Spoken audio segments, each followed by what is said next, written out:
ಮಹಜರ್ ಬಳಿಕ ಕೋರ್ಟ್ಗೆ ಹಾಜರುಪಡಿಸುವಂತ ಸಾಧ್ಯತೆಗಳಿದೆ.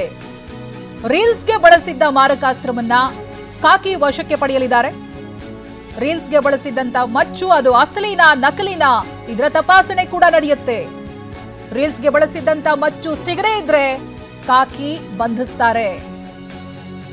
ಇದೀಗ ಮಹಜರ್ ನಡೀತಾ ಇರುವಂತ ಸ್ಥಳದ ವಿವರವನ್ನ ಕೊಡ್ತಾ ಇದ್ರು ನಮ್ಮ ಪ್ರತಿನಿಧಿ ಮಂಗಳ. ಇದೆಲ್ಲ ಆದ ನಂತರ, ಈ ಪ್ರಕ್ರಿಯೆಗಳಾದ ನಂತರ ಅವರನ್ನ ಕೋರ್ಟ್ಗೆ ಹಾಜರುಪಡಿಸುವಂತ ಸಾಧ್ಯತೆ ಕೂಡ ಇದೆ. ಇದುವರೆಗೂ ಕೂಡ ನಮ್ಮ ಪ್ರತಿನಿಧಿ ಹೇಳಿರೋ ಹಾಗೆ ಅಲ್ಲಿ ಮಚ್ಚೆಲ್ಲೂ ಕಾಣಿಸ್ತಾ ಇಲ್ಲ. ಅದು ಯಾವಾಗ ಅವರು ತೋರಿಸ್ತಾರೆ, ಯಾವಾಗ ಅದು ಪೊಲೀಸರ ಕೈಗೆ ಸಿಗುತ್ತೆ ಅನ್ನೋದು ಇನ್ನಷ್ಟೇ ನೋಡಬೇಕಿದೆ.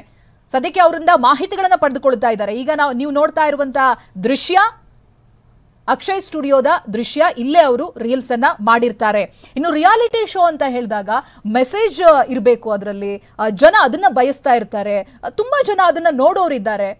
ಒಂದು ಒಳ್ಳೆ ಸಂದೇಶವನ್ನ ಕೊಡಬೇಕು ಅನ್ನೋದಾಗಿ ಬಯಸ್ತಾರೆ. ಜೊತೆಗೆ ಅದರಲ್ಲಿ ಭಾಗವಹಿಸುವಂತ ಸ್ಪರ್ಧಿಗಳು ಕೂಡ ಹಾಗೆ ಹೇಗೋ ಬಿಹೇವ್ ಮಾಡೋದಕ್ಕಾಗೋದಿಲ್ಲ. ಅಥವಾ ರೌಡಿಗಳ ರೀತಿಯಾಗಿ ಮಚ್ಚು ಬೀಸ್ತೀನಿ, ನಾನು ಹೀಗೆ ಇರ್ತೀನಿ ಅಂತ ಅವ್ರಿಷ್ಟ ಬಂದ ಹಾಗೆ ಸೋಷಿಯಲ್ ಮೀಡಿಯಾಗಳಲ್ಲಿ ಅವರನ್ನ ಪೋರ್ಟ್ರೇ ಮಾಡ್ಕೊಳ್ಳೋದಕ್ಕೆ ಸಾಧ್ಯ ಇಲ್ಲ. ಬಟ್ ಇಲ್ಲಿ ಇವ್ರಗಳ ವಿಷಯದಲ್ಲಿ, ವಿನಯ್ ಹಾಗೆ ರಜತ್ ವಿಷಯದಲ್ಲಿ ಆಗಿರೋದು ಅದೇ.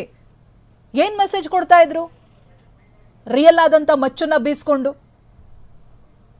ಇದೀಗ ಎದ್ದಿರುವಂತ ಪ್ರಶ್ನೆ,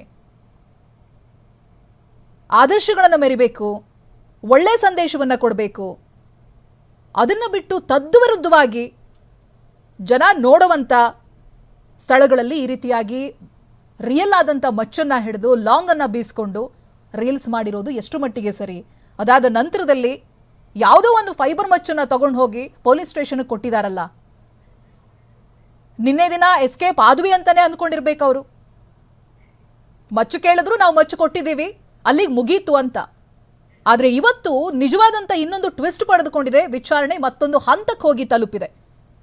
ಅದರ ಮುಂದುವರೆದ ಭಾಗ ಇವತ್ತು ಸ್ಥಳ ಮಹಜರು ಆಗ್ತಾ ಇದೆ. ಅದ್ ನೇರ ದೃಶ್ಯಗಳನ್ನ ನೀವು ಗಮನಿಸ್ತಾ ಇದ್ದೀರಿ.